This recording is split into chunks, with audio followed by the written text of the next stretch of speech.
You're listening to the Jay Bird Watching Podcast, the official podcast of jaysjournal.com and fansided.com. We are the official ballroom chat for everything Toronto Blue Jays baseball, from game highlights to rumors and all the stuff in between. Here's your host, Craig Borden, with co-host Jason Lyons and Liz McGuire. Now let's talk some Toronto Blue Jays baseball. Good evening / afternoon, Blue Jays fans, and welcome to what is tonight's therapy session for all Blue Jays fans as we kick off the fun that is going to be spring training baseball games this week. We have some fun ready for you. And as with me, as always, your host, Craig Borden, I have my co-host, Liz McGuire, Jason in the hockey helmet. How are we? I'm in my feelings. You have no feelings, but that hat is I'm super in my cute. Yeah, I know. My hat's cute. Let's straight up. My hat is cute. I like that. It is a Big League Chew Toronto Blue Jays cap. Appreciate that. My hat is not as good as my good friend Jason Lyons' hat, which I like very much. What the Winter Club did give us one fun thing to have around the house. As everybody probably out there knows, it's a very important day in hockeydom. I don't know if when this tournament was planned or when even when it started, if anyone knew that the kind of hype that would be, befalling us this evening. I mean, let's call a spade a spade. It is totally awesome that this is happening. Win, lose, or draw. I think that the whole thing with the Kachucks and with Trump and with all these other idiots trying to put to pit Canada against the U.S. is idiotic.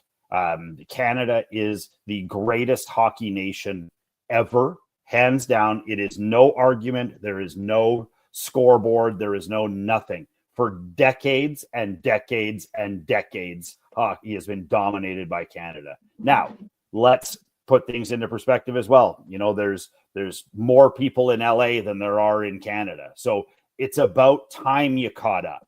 So stop blowing your horn, act like you've been there before, and let's hope it goes to overtime. Like for reals, let's hope it goes to overtime. And may the best man win. I had to bust out the McDavo and the great one. These two jerseys don't make it out too often in my house, as everyone can attest to. I am not a big Oilers guy, but when you have to summon down into the depths to bring them out, I think we're looking at a really incredible game tonight, and just I'm hoping the dawn of a new set of battles between USA Hockey and Canada. We thought it was going to change in the 80s with Miracle and all that stuff, and it didn't. The US just stayed where they were in sort of fourth place. It is what it is, and let's have some fun tonight. We got we'll have a lot to talk about after it's all done, and Craig will always be my friend, even though he is American. As the American in the room, can I just be thankful for all the wonderful fun things that Canada has given to me for my sports fandom period outside the Blue Jays? You all gave me basketball and all these other wonderful things. I just want to say thank you as the one, like I said, south of the border over here. So, and to that point, I will say go Canada tonight, because I'm not terribly happy with certain things that are going on in my country right now. But I'm rooting for a good game regardless. But I do think that the U.S. team's gassed and hurt. So I have a feeling there's some competitiveness that'll be fun there for a good game. I have one more thing to say about this prior to us bouncing, is that I love all of the other sports Twitters when they're like, yo, hockey?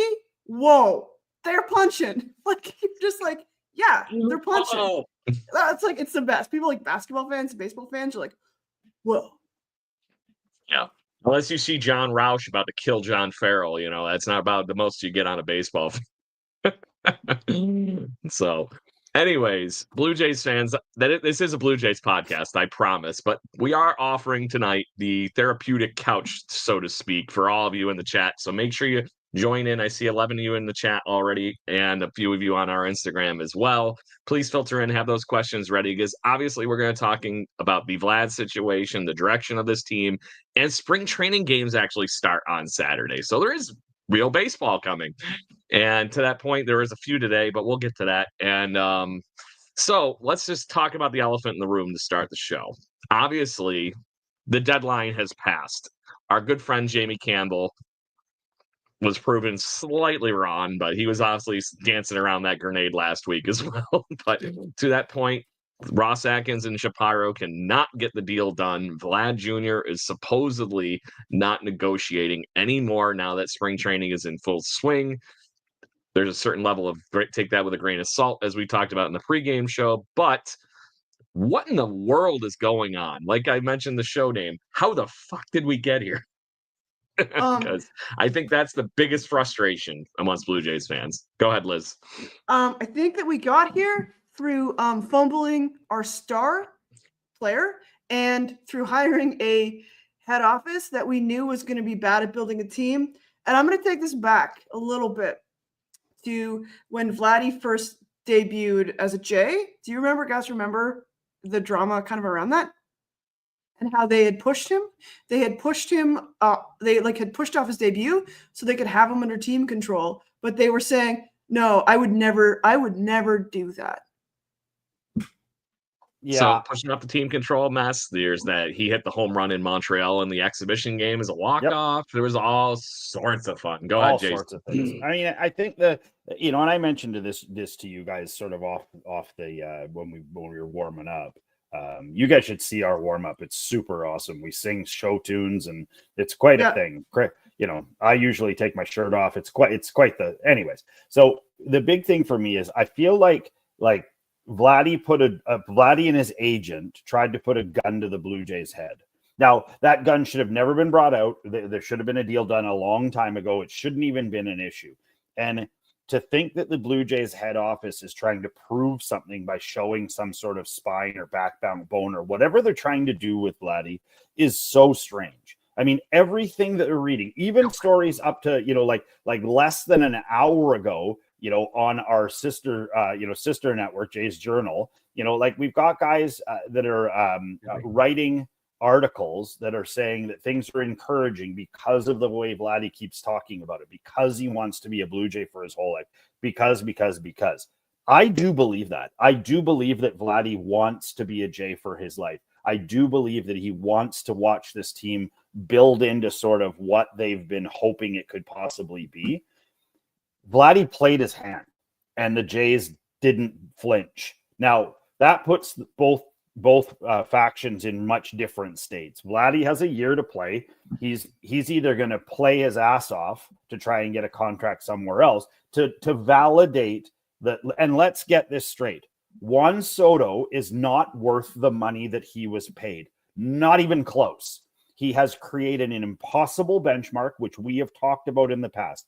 Guys like Judge, Tatis Jr., guys that are coming up. Like, I'm surprised Santander didn't ask for that sort of echelon of money, but we have a group of MLB players. What do you think Ellie De La Cruz's next deal is going to look like? Like, I mean, and Cincinnati won't be able to pay it. Monster. Like, I mean, that's just the He's thing. not going to be there. Paul Skeens. Yeah, same thing. So they all can't name here. They all can't be Dodgers. They all can't end up on the Dodgers. It doesn't work that way. You only have so many players you can put on the team. So when the teams who are halves, I was watching a thing yesterday about the Mets, and they're saying this Mets team has potentially the smallest window of any professional sports team ever. Like, legitimately, They are walking the finest of lines. Lindor gets hurt. Alonso gets hurt. Anybody gets hurt, you might as well just kiss that season goodbye, because they have nothing in the tank behind them. Nothing. They can't afford to. They can't afford to make trades. They can't afford to do anything. And for Soto to have the nerve to ask for that amount of money and cripple a franchise like that it's garbage. So my hope is that Vladdy starts to see the forest for the trees a little bit on this and says, you know what, guys, I'm not going to cripple the franchise. He wants to cripple it a little bit right now, but I'm hoping that a little time, and maybe if the Jays get off to a hot start and Santander's smashing the ball out of the yard and, and they're killing it, maybe Vladdy says, well, fuck, maybe I'll sign for 5 years. Like, let's get 5 years done or 3 years done or something done. Because I can't really see him wanting to go and rebuild his entire brand and everything somewhere else. So let me put my Scott Boras hat on, though, just Hate to that hat. be that guy. Yeah, there's a reason I'm wearing the black Jays, is it feels like a funeral. Oh, sorry. Just saying. But Vlad has had a monster year last season. Think of what this team would look like last year without Vlad on offense. It would have been a horrible dumpster fire. It was bad as it was, with him being the only one that could really drive in runs last year. And that being said, he has a year even remotely level of that. He is still the best first baseman in baseball right now. So he's going to make mad bank. There's not any piece to that I can see any other than that. I think I heard the best analogy for this, and I think it might have been the clip you sent us before the show, Jason, with Jeff Passan talking about it. If you just boil it down, just talking about a player, A+ bat, can get on base, drives in runs, meh fielding, and probably is destined to someday be a DH. Jeff Passan was talking about Juan Soto in that equation. Yeah. Not Vlad Jr. So Vlad Jr.'s already won a Gold Glove on the positive out of that, but the one quote-unquote ding is he plays first base. Okay, great. He's still the best one. Can you see Alonso being this good? No. Can you see, insert name here in Major League Baseball for first base? No, he is the best first baseman probably in Major League Baseball. So is he should be getting Juan Soto money? Probably not. But if the first base position is the only reason you can't give him that money, unquote, I mean, Harper not gets a great that standing point. Yeah, Harper gets that kind of money. He plays first base now. I mean, yeah, but also Harper didn't cripple. If you looked at the contract Harper signed, he actually signed for lower because he was like, I want them to be able to build a team. So here's the big thing. Ohtani with all the deferred money. Yeah. So here's the big thing, and this works with Ohtani too. Ohtani in not so long will not be playing a position. He just won't be. He will just be DHing. And whether that's worth what they paid for him, that's up to that will bear in time. And I doubt it will. I doubt that Shohei doesn't strike me as the kind of guy that wants to put in the effort or anything else to try and do it. He's going to do what he's going to do. And then when that's done, he's going to walk away.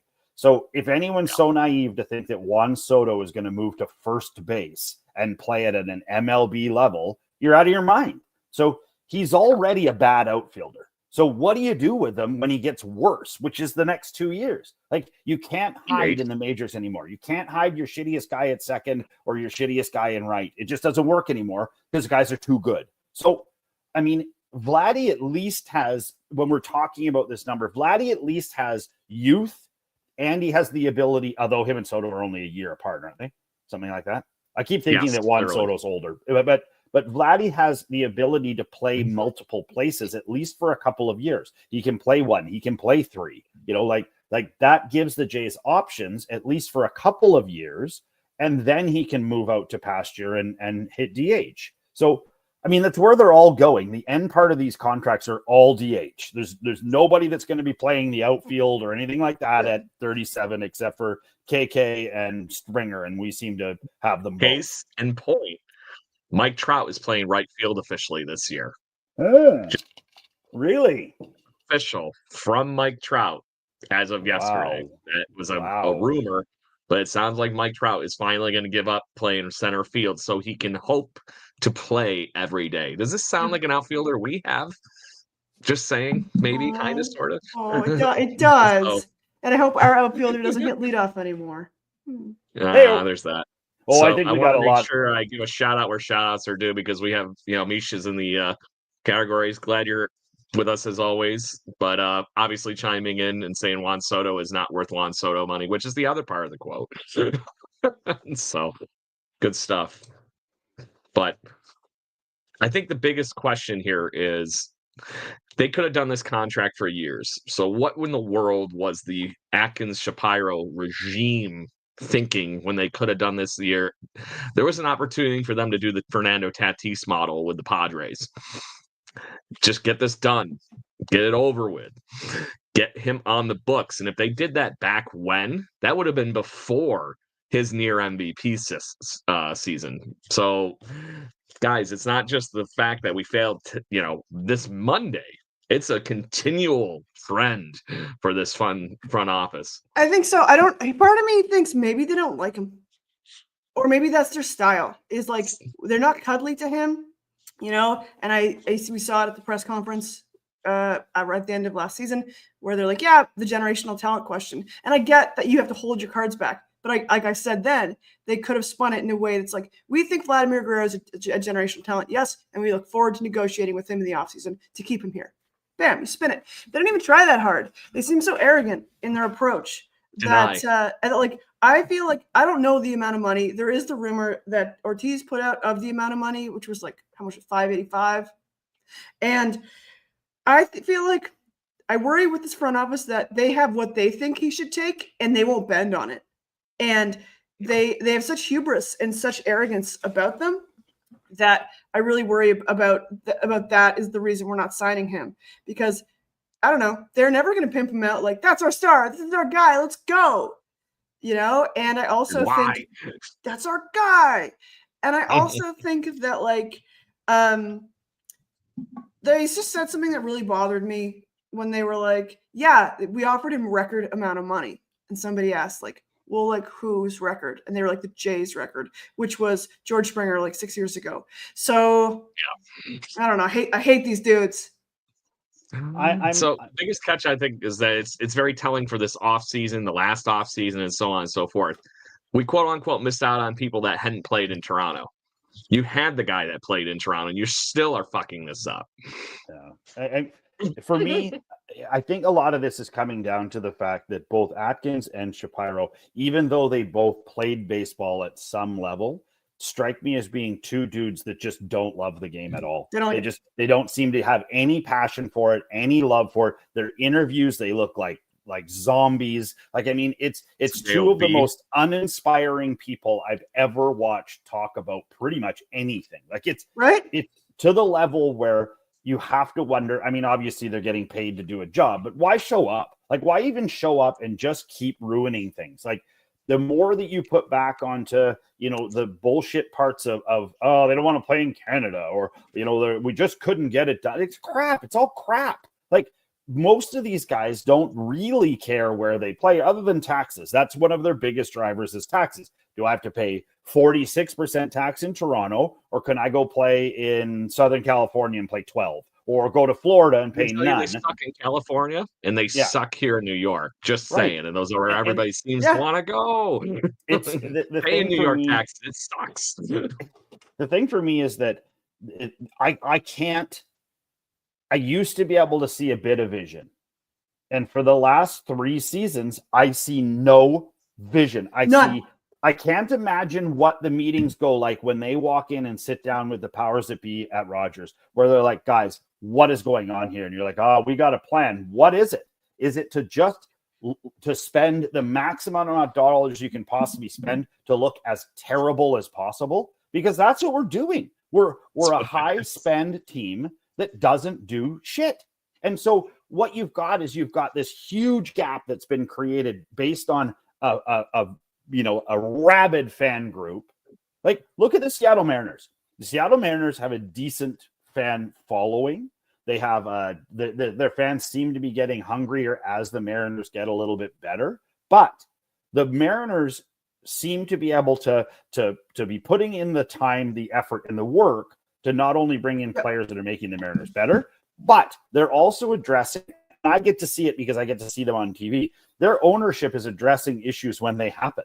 Like, they will speak, they will talk. I find the Dodgers do it really well too. Like, if they have an issue, problem, question, whatever, they talk about it. Out comes Davey Roberts, and out comes the weird owner of the Dodgers, and it's this whole the hush bull crap.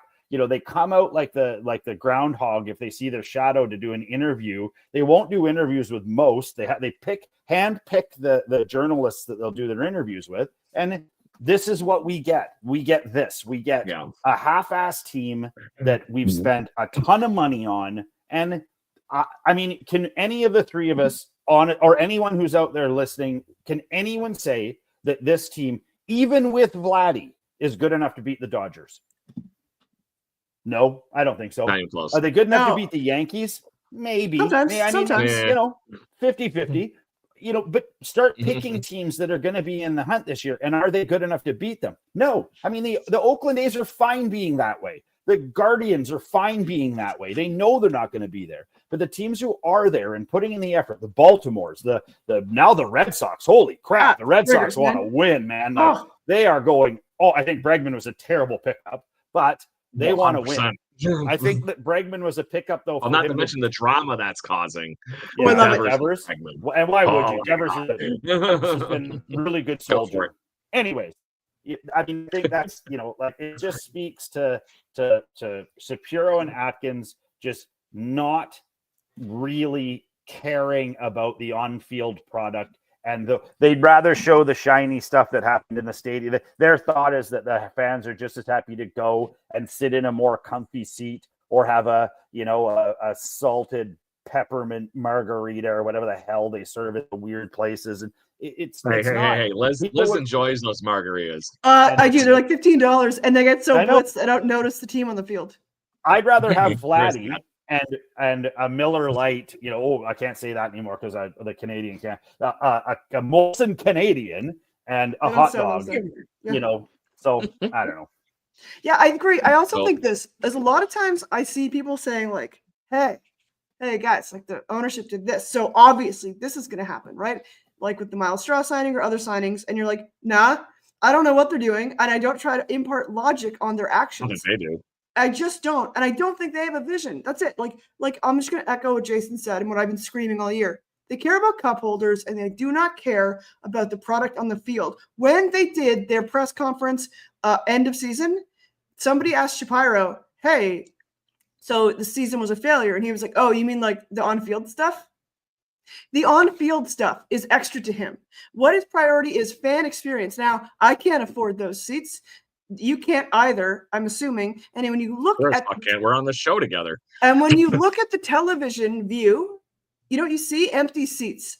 And so I don't know, they don't care about baseball fans. They care about the casual fan who wants to sit on a beanbag chair and watch the game on a screen in the stadium. And they care about the corporate fan who doesn't want to be there. They do not care about the baseball fan. And it shows with their on-field product and how they treat our players. So let's just put a bow on that part for a second, because this, I think, sells that point. The Blue Jays are currently projected to spend almost $245 million on this year's Toronto Blue Jays team. Guess who the highest paid player currently is on said team? George Springer. Wrong. Okay, hold on. Let me try again. The highest paid player. The highest paid current J right now? Max Scherzer. Wrong. Really? Let's try again. Let's go to the chat. Who is it? Guess.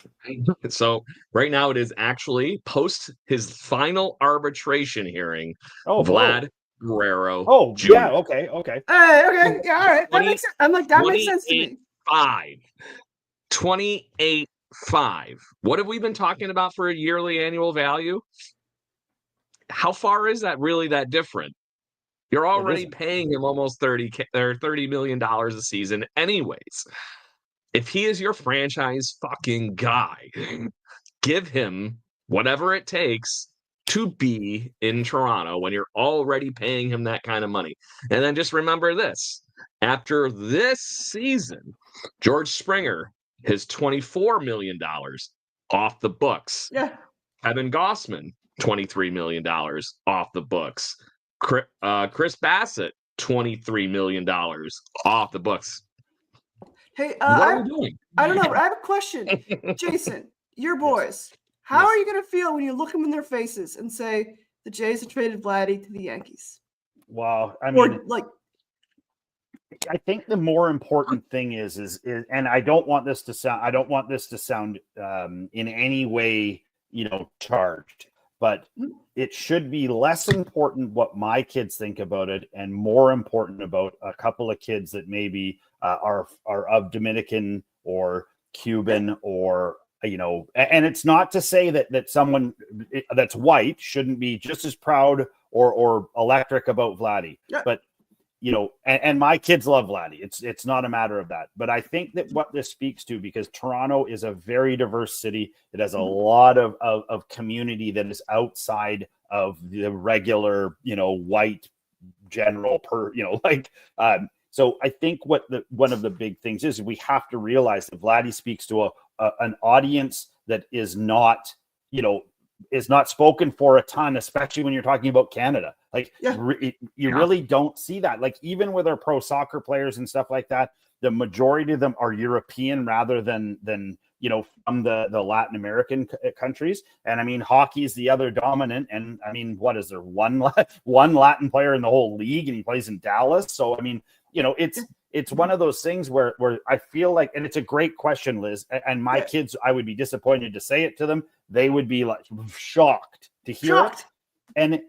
But I think it speaks to a bigger thing. And again, I don't think that Shapiro and Atkins realize this. Like, if we were to call John Schneider right now and be like, should we sign Vladdy? He'd have pens in his hand. Like, how many, can we do it right? Cut my salary in half. Like, I don't care what you do, get him signed. But it's just one of those things where it's so frustrating to watch a guy who wants to be in a city, who seemingly is willing to deal, and they're just like, and you're like, come on. Like Liz said, there's shiny stuff in the seats. Go over here. I'd love to be in those meetings. I would have loved to have been a fly on the wall in one of those meetings just to watch Vladdy, who completely understands people speak English, by the way. Yes, he can. Just watch him sort of do this and then look at his agent like what in the actual is going on here? Like have I not? Did they not hear last year?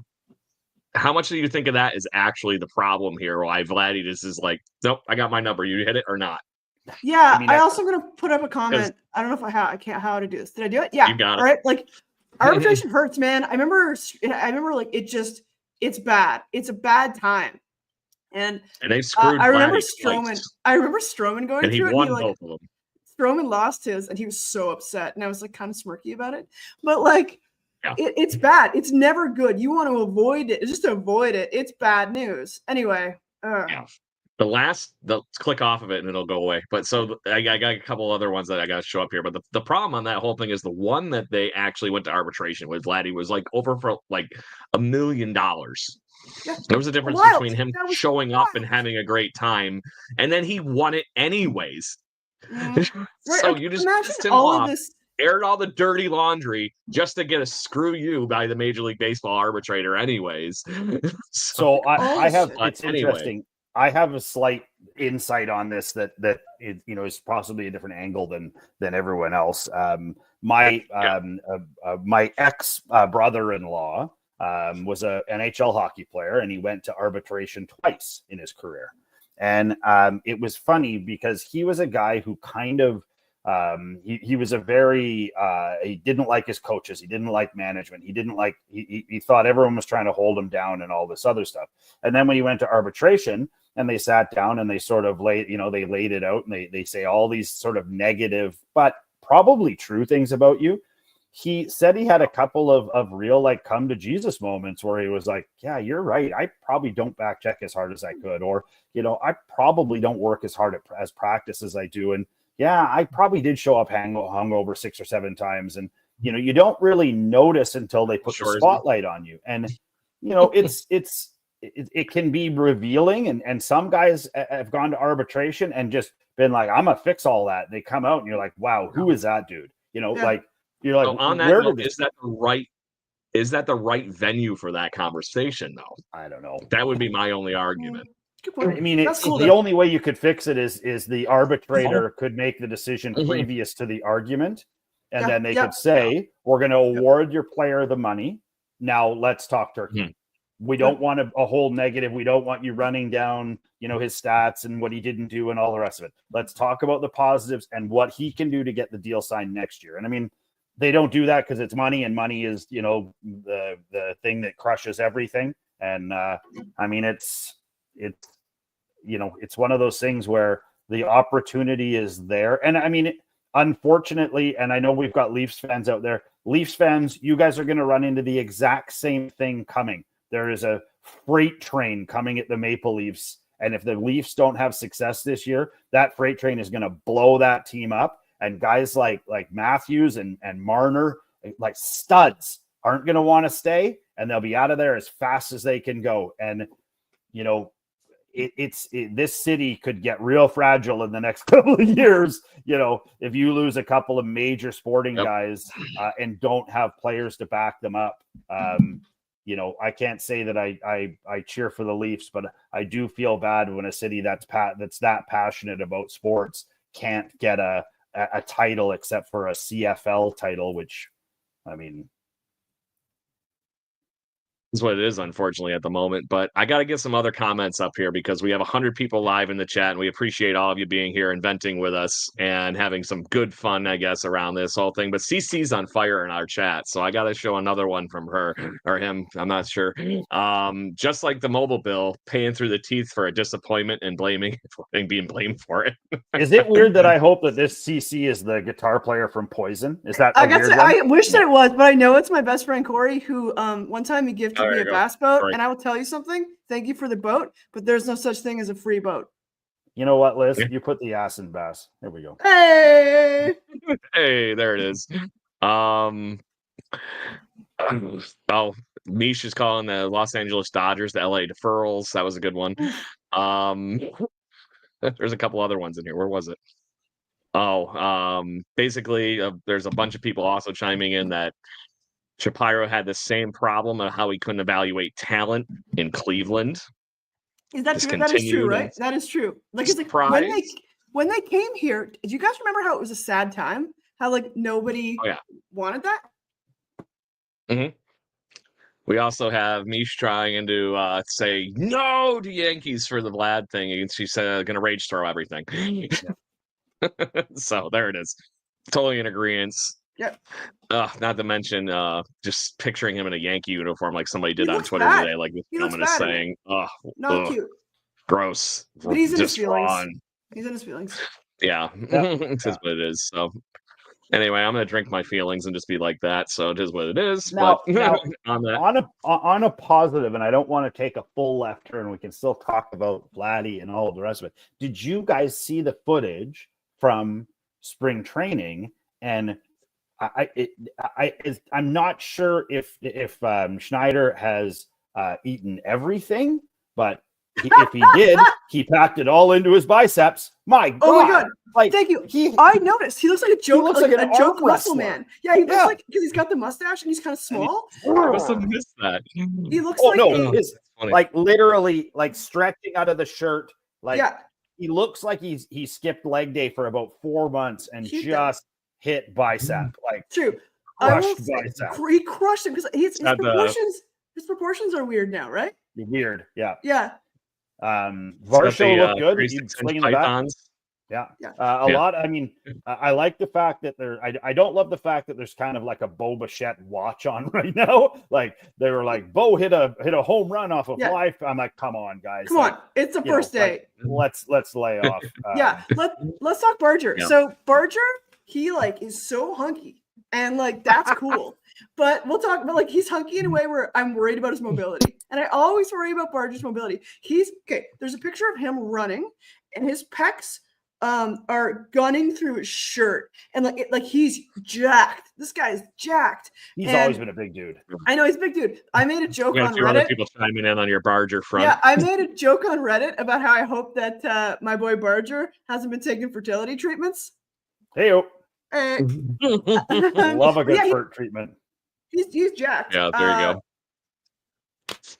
So you guys actually kind of segued into where I wanted to go, because the other part of this whole thing, that past the Vladdy mishandle and everything atrocious about it, what is the direction of this team? Because the other fun part about Vladdy being the highest paid player, we are the 5th highest payroll in all of Major League Baseball. Just saying. And it's a distant 5th spot because the New York Mets have a $321 million payroll this season, to Jason's point a few minutes ago. The Dodgers, even with Shohei Ohtani deferred money, spending $313 million. And then you take just another giant step back to the Phillies with 279, the Yankees with 275, and then, like I said, us in the 5th spot at 239. And then we're sizably above the Rangers, Houston Astros, Atlanta Braves, Red Sox, and Padres all the way to get through the 10th spot. So it's World Series or bust right now, isn't it? It's got to be. Otherwise, what the hell else are we doing here? I mean, I find that it's such an interesting thing, you know, like when spring training is on, especially like that term that you just said, it's World Series or bust. Are we so naive that we think that there's teams out there that all don't think that? Like, I mean, do you think like the you know, like if the White Sox are thinking World Series or bust, I would think they're insane. Dreamer going on there, but that's besides the point. I think that it's got to be deeper than that on so many levels, because when you start to hear the teams that do win the World Series, when you start to hear them talk about the team and the group of guys and the rest of this stuff, it's interesting how the Dodgers and, you know, to some degree, the Phillies have been able to take a whole bunch of alphas that are making insane money and be able to have them work as a team. I mean, that Dodgers team that won the World Series last year was one of the more humble, you know, like I didn't want to cheer for them, but every single thing inside me was just like, God, like Freddie Freeman, cool. Betts. Like, I mean, good dude, great dudes. And I know they're good boys from the top to bottom. You have a professional bowler playing shortstop. Yeah, it was good. I know. EBA. But I mean, I think if anybody didn't know that, Mookie Betts is a pro bowler in the offseason. He's very, very good. Just saying. Well, he started his own team. Do you remember when they did that? When they were doing a league? I think that one of the big things that the Jays really need to figure out is they need to get back to being a team. Yeah. Teams will win. Defense will come. Offense will come. And it sure as shit, the more that you are together, and the Yankees proved it. They were not together. They started to come apart. And as soon as they started to come apart, they fell hard. And I mean, hard all at the same time in one inning. When you don't have heart and you don't have, you know, when you just have money, that is what eventually will happen. And so the Jays can sign Vladdy for $10 million a second.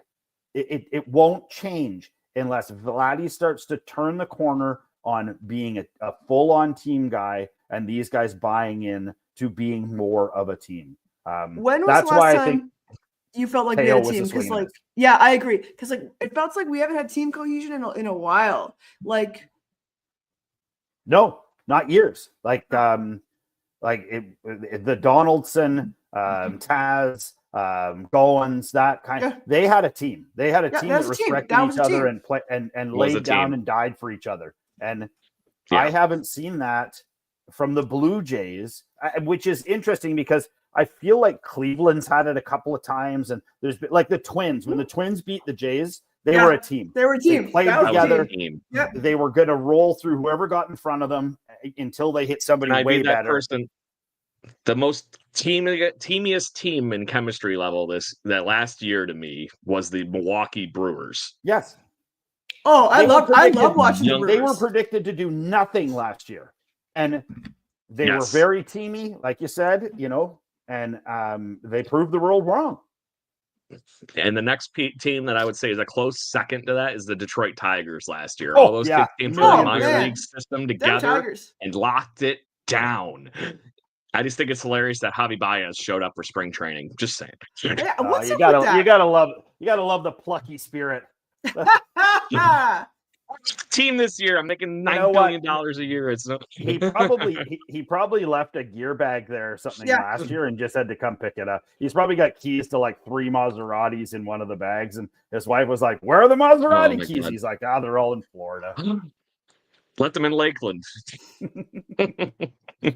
So, but I do feel this year, regardless of what we were talking about at the top of the show, there is a little bit of cohesion going on. I don't know if it's the Mad Max thing, but it seemed very buddy, sharing pitching ideas and whatnot in a lot of the spring training pictures.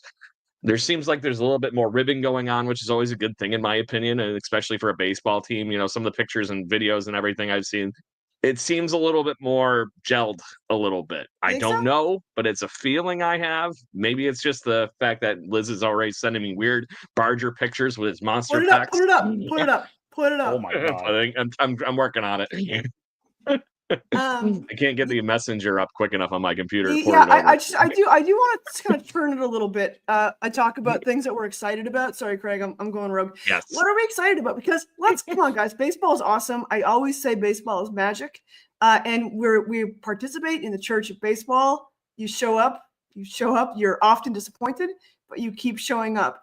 And so I think that in the church of baseball, there is beauty. Like, let's talk about this beauty right here. I'm sorry. I'm trying to get the picture up. So, but I think that, like, I don't know, like, I'm excited. Like, I will not, like, straight up. Liz, we know what you're excited. We know what you're excited about. Just saying. Good gravy. Look at this man. Like, damn sexy Kiermaier be damned. Yeah. Well, it's different vibe. I will say, the only thing that would make him cooler looking to me is still having the awesome flow hair that he had last season. Agreed. Be jacked and have full on wrestler hair. I finally had to gas mine, so it happens. You have to get rid of it. Me as well. So I will also say that, like, if you notice, a lot of the Blue Jays have cut their hair. Bo's cut his hair. Vladdy's cut his hair. Our guy Barger's cut his hair. And when you're a girl and you cut your hair, it's usually after like a breakup or something bad happened. Because when you cut your hair, sometimes it's about control. Yeah. But I'm gonna go. Funny. The Barger pick lit the comments on fire. That's all I'm gonna say. I knew it would. So you want what I'm excited about? Yeah, let's go. I'm very excited about two things. The first one, rode a bike into spring training the other day. Bowden Francis, very excited to see what happens. I love that too, that the guy just held the door open and he just busted right through the door and out onto the field on the bike. So really excited to see what he can do this year. I really want to see them let the horse out of the gate and let this kid really roll. And I feel like they're going to. I feel like they're going to give him a lot of rope to hopefully not hang himself. But, you know, he's earned it for sure. And the other one, and I mean, you know, I've been honking this horn now for about 4 months, but it's Santander. I am so excited to see this guy start ripping balls. He wants to be there. He was all fired up. He looked like he was having fun, and you know, he's going to be here for a while. Yeah, and he's going to be here for a while. Like I'm not sad. When I look at our team in the next 2 years, I don't know who's going to be on it, but that's going to be fun. We're going to have a guy. We had him. Yeah, and he's going to be on our posters and stuff, and like that's fun. Oh yeah. So we have some news hot off the presses. Did you know this? Do you watch in the chat? Yeah, I saw it. This is actual real. I had to go Google it. Canadian guy. Yeah. It's Ryan Yarbrough is going to be a Blue Jay minor league deal signing. But to that point, thank you. I'm glad you gave us that point, because obviously it's not Major League Baseball season yet. So the live feed thing on my other screen isn't exactly giving me the best of news, but this is a good one, because to me, there's no such thing as a bad minor league signing. And Ryan Yarbrough is a Major League player. The only thing that would make me happier is if this said Jay Jackson on it. Agreed. I also say I will call out the one bad minor league signing that I've seen, which is like the time we signed Aaron Sanchez again. I was like, he's not. That's no. That was just a coming home party. So but to that point, hey, you never know. He's still not that old. I think he's still only like 32, something like that. You can throw gas. And you know what's interesting is on a day, where we need the hockey gods to shine down on us. There's a lot of good stuff coming out of Eastern Canada. You've got Sid and Nathan McKinnon and all those kids from out there. So big props to New Brunswick guy. Yeah. So good stuff. But that's to me, Yarbrough is a guy that has been on those championship teams. So you're bringing somebody in potentially that is at least hopefully a minor league piece that can come up. Is it the worst thing in the world that he signs that full deal and continues to play with the Bisons for a few months, and then somebody maybe is off to a rough start and you bring him up? That's a win. Yeah, I agree. Sure. Yeah. So, who I'm excited to see this, spring training. I'm dying to see what Will Wagner can do, and if Orelvis Martinez was any shape of what we saw from him in the minor leagues. Those two guys are going to get some play this spring training, and I'm greatly looking forward to it. Yeah, I am also looking forward to that, and I'm looking forward to seeing. Those guys as well. I'm looking forward to see how it shakes out with Kirky in the single catcher spot. Will playing every day give him the pop he needs in his bat? I don't know. I do have that bet going that this is the year that Kirk will steal his first base. Everyone laughs at me. They're like, it's insane. Where are you finding that one? That's not on our underdog. No, it's not. Me and my friend Pete made it. And we made it I lose it every year. Every year I lose this bet. This year, man. Yeah. This year. Cecil Fielder only stole 2 bases in his whole career. That's all I'm gonna say. Yeah.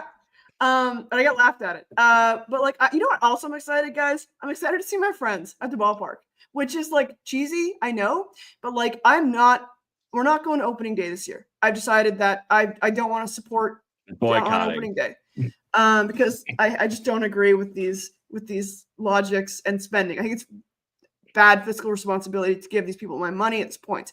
But I will be going to the ballpark throughout the year sporadically. And, whether we're winning, whether we're losing, I'm going to be there chugging beers, one in each hand, with my buds, high-fiving. Doing the vibrations from the horn, hopefully. Always the best. And I'm excited. I'm excited for that. But I'm also okay, I feel sad because if we're winning this year, I'll be sad about Vlad. If we're losing this year, I'll probably be less sad about him if he's not hitting. But it's going to be a weird season.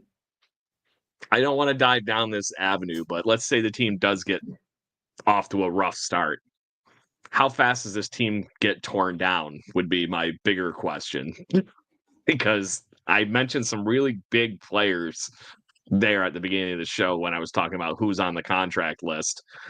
There is a lot of talent that is a free agent at the end of this season. I'm not saying the Florida Marlins are going to take the George Springer contract, so stop it. Did anybody hear that story? That the Marlins are apparently teetering on the bottom end of the major league minimum of how much you have to have for a salary. Okay.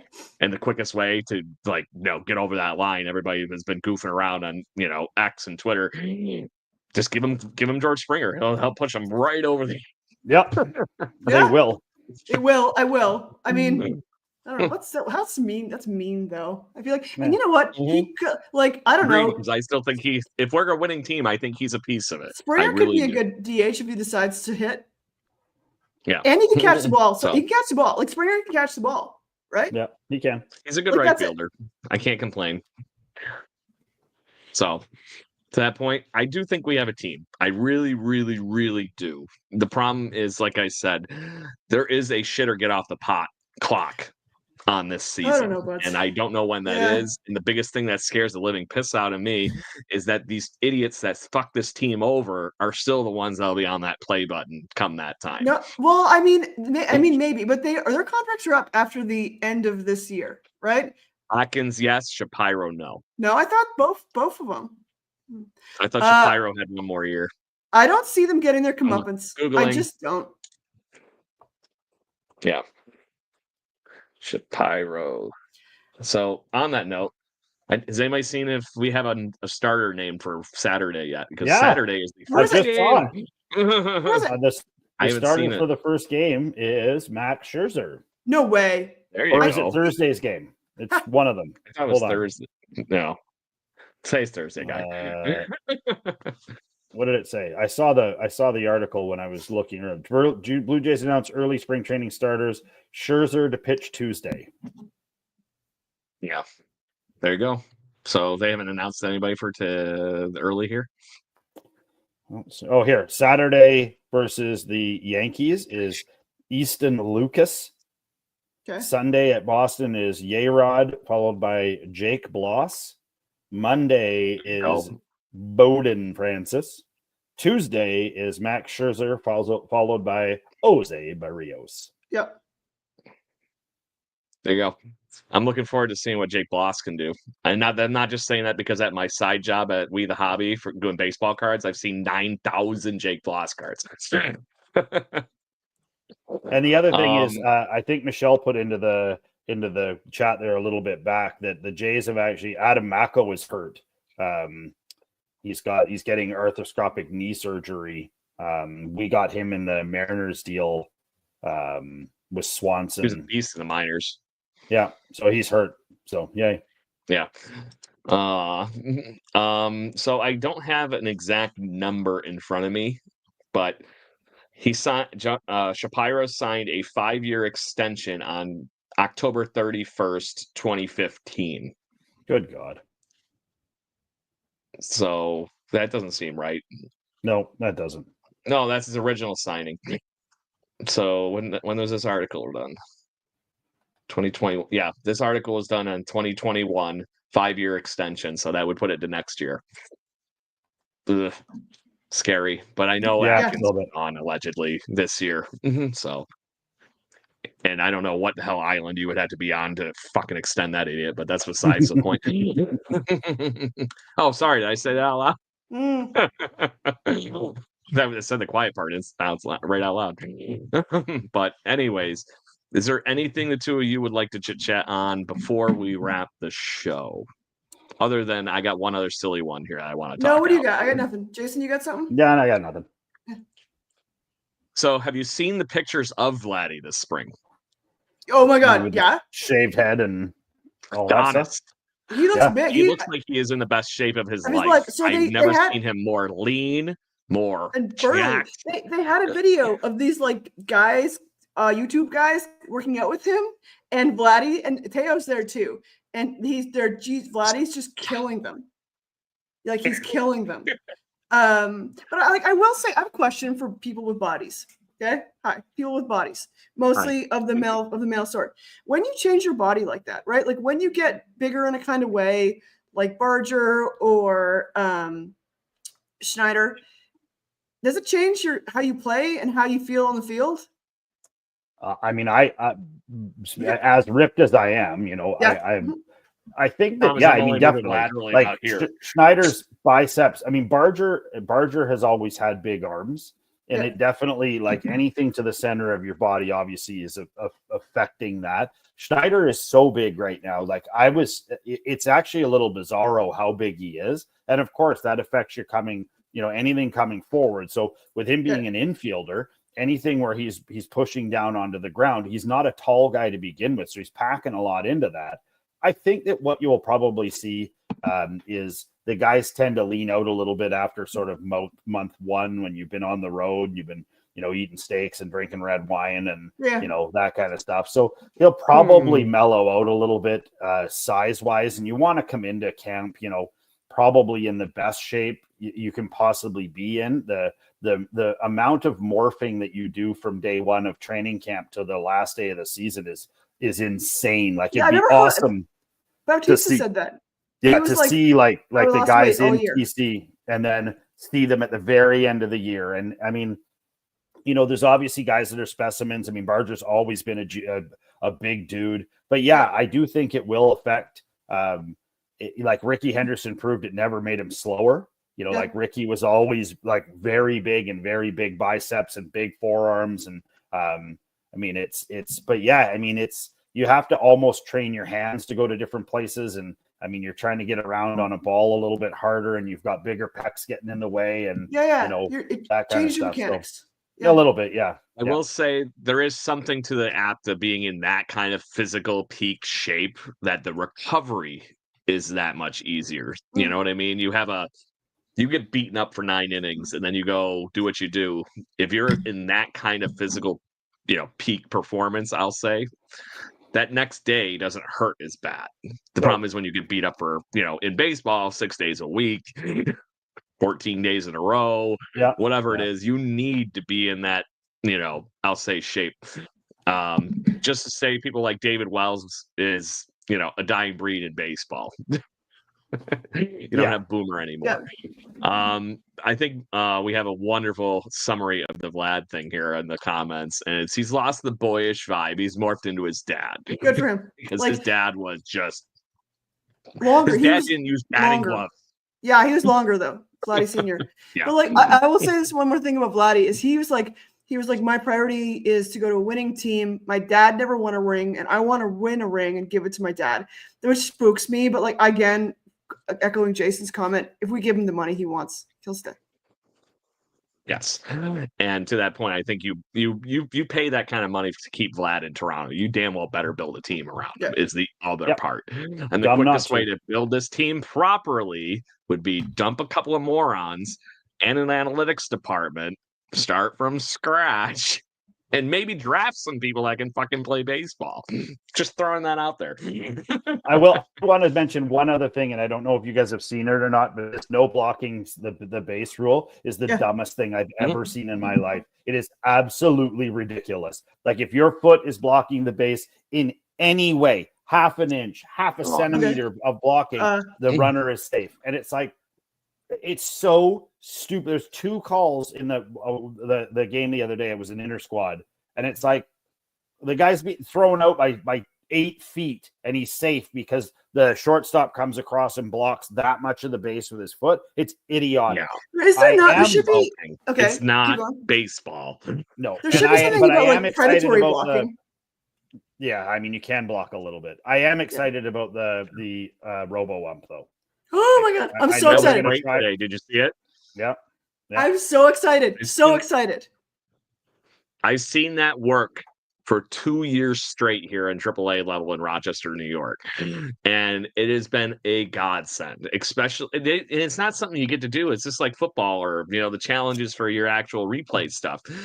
They look over the dugout and go, and then they go, and as soon as they do that, they challenge it, check it, and today it worked. It did exactly what it was supposed to do in a spring training game with the Cubbies. It was earlier in the comments. I'm glad you brought that up, so I wanted to actually talk about that because to me, that is the good thing for baseball because sadly enough, we lost the best and most consistent umpire in all Major League Baseball to gambling stuff this off season. And so that was the guy that has quote unquote done a perfect game 2 times in the last year as umpire. That sucked. Like what talent? Like that is talent, guys. Like exactly. But then the flip side of that is we actually had a full season without Angel Hernandez last year, and it was fucking amazing. Yeah, it's true. That's true. The best and the worst. Oh, great. Yeah. The one that didn't make it into the new rules that I'm actually surprised that we are being reminded to again. The bigger bag thing never happened. Wasn't that one of the things that they were talking about doing, or at least doing the double bag? They made them bigger. They're 2 inches bigger. Yeah, they're bigger. Don't you remember that? Maybe it was supposed to be bigger. That was the whole Vogelback joke for when the commercial from last year when he. Oh no, sorry, Rowdy Tellez when he leads off and he's like with the bigger bases. Yeah. Oh, good stuff. But yeah, that's fun. But spring training is here. I'm looking very forward to seeing the Major League Baseball games back. I can only watch so many Savannah Banana games and get the same exact, rush out of it. It's a whole different fun to me. But it has been nice to not just be thinking baseball cards, thinking, that kind of baseball. The exhibition season is back as of today. The Blue Jays play their first game on Saturday, and it is a home game, which I've been told all games for the home games are going to be broadcast on Sportsnet. So win. Yep. They always are. Yeah. No, they screwed that up a couple of years ago. Didn't they only have while the renovations and stuff were going on down there? I think so. I remember there was one where they were supposed to show them all and they only showed a part of them. And then I think 2 years ago, they only showed the home ones. And then last year they showed them all. They even showed the split squad ones where they would play one in the morning and one in the afternoon. So you can get your feed if you're wanting it. I will say this. Yeah, Go for it, bud. Okay, I will say this. So I love spring training. I'm taking it. I love spring training until I realized that I'm sad all day about a loss. It didn't matter. And I'm like, why? Why am I doing this to myself? Like way earlier. Like I need to cool out, man. There's another one tomorrow. Don't worry about it. Have you guys seen the hilarious thing that says I've waited the whole offseason to yell at my TV for 8 innings? Yeah, man. I love it. Yeah. That's great. So, I forgot what I was even going to say now. I just no brains, no headache. Yeah, I think that like there's like me and my brother always talk, and like even on opening day, like the joy of it is like I'm going to meet up with my friend Rachel, and we're gonna go yell at the TV. Like that's the beauty of baseball. I remember what it was. Yelling at the TV. There was a season that during spring they didn't play enough games, and I remember listening to the radio and hearing Ben Wagner's illustrious voice. That's all I remember. And I miss Ben Wagner on the radio, but Ben Wagner's got a nice gig going on with the upstart Orioles, so can't complain. Yep. That's what it was. So now it's been the hour. Anything else? Not really. Just either ways that this goes tonight. No hockey fight. People just don't get into the muck. Don't let the social medias pull you down into the muck. Try and stay off Twitter. Try and stay off of this stuff after. And if Canada wins, don't rub it in their face. Just be proud and be who we are, and just and if we lose, do the same. It's in the grand scheme of this sport. Yeah, in the grand scheme of things, none of this means squat. So 20 guys are going to go try and kill each other for a little bit for the front of the jersey pride, and it's amazing. So I'm excited. I love Uncle Papa Jason's corner. Like, cuddle up kids. It's Uncle Papa Jason. Let's go. Yep. By the heart. Welcome on Papa Jason's corner. On the big comfy couch. Yeah. Good deal. All right, Blue Jays fans. So thank you very much for all of you hanging out in the chat. We love having all of you here every week. It is a great, fun pleasure to see all your comments and our regulars back in the barroom chat. That is the Jaybird Watching Podcast. Make sure you join us every Thursday evening at 6 p.m. Eastern. It's 3 p.m. Pacific Coast time. Next week, Liz, we have a special guest. Yeah, I have a special guest. That you've procured. I do. On the Twitter, there's a fella called Not Gietti, I believe it's pronounced, from an old baseball man, and he likes to wear a mustache and I think a hockey helmet for some reason, and talk about players that nobody talks about. So he's going to come on, and we're going to talk about some old Jays that are underrated and nobody talks about anymore, which I think is going to be super fun talking Rance Mullenix all night. Oh, I love a good Garth Orge story. There you go. I was like, with these dorks, let's go. Yeah. I will say, I'm going to do a call out to our chat crew. Anybody's going to spring training and they want to kind of give us the scoop, I think that'd be cool. Yeah. Like, we'd be down for a spring training scoop. I'm going to Arizona. That's not going to help us, but no, it will. I already bought some of our tickets for the games. We're going to go see the Padres and Dodgers. And then it looks like the other game is Cubs Mariners. Oh, that's sick. Nice. If the hats are cute, let me know. I will. Yeah, there you go. I'm working on trying to get the Mayor Mo Freeney of Dunedin on the show. I'm still waiting for them to get us set on the date for that whole thing. And then we have our friend Scott Stoudemire that's hopefully going to be on a future show here to talk prep for the big season again. I got to email him again. We were just short on dates, but that would be fun to have Todd back and talk all things motivating yourself for this big run that is the 162 game season. He was mad about Blue Jays fans, make sure you join us. Yeah, he was. It was very fun to watch because he's just like us, which is why I think he likes hanging out with this wonderful crew that we have here. All right, so make sure you tune in every week, everybody. We love having you here. Until then, catch us wherever you get your podcasts and pleasures, and see us on social media at Birdwatching GC. We all have a great week. Go USA, go Canada. Have fun tonight watching the hockey game, and peace. Thank you for listening to the Jaybird Watching Podcast. Please follow us on Facebook, Instagram, Twitter, Twitch at BirdwatchingGC, and our YouTube channel. If you want to support the show and get extra content, please consider donating to our Patreon at patreon.com/birdwatchinggc. Go Jays, go. Woo!